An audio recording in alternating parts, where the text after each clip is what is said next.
Higit 2,000 individual ang naitalang kaso ng DOH pagdating sa kaso ng leptospirosis sa nakalipas na 5 buwan.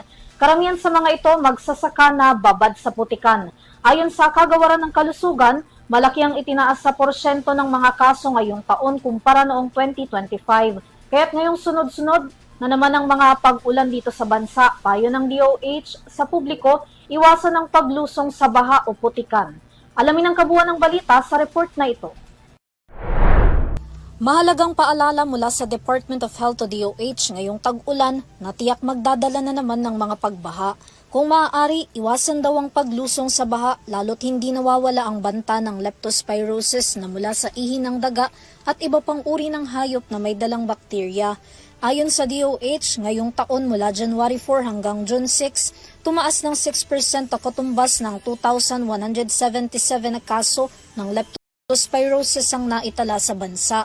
Ang kaso, di hamak daw na mas mataas kumpara noong 2025 na may 2,046 lamang sa parehong mga buwan.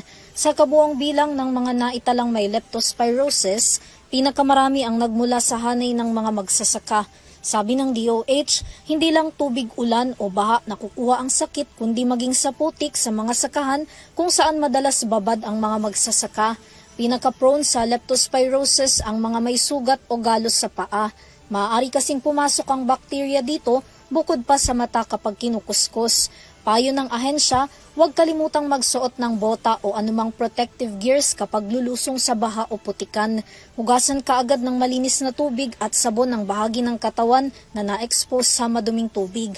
Pinapaalala rin ng DOH na kabilang sa mga sintomas ng leptos ay ang pagkakaroon ng lagnat, sakit ng ulo, panginginig, pananakit ng katawan at pamumula ng mata.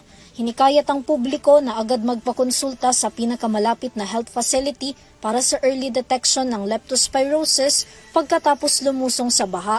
Hindi rin inirerekomenda ng mga health expert ang pag-inom ng antibiotic o anumang uri ng gamot ng hindi nireseta ng doktor.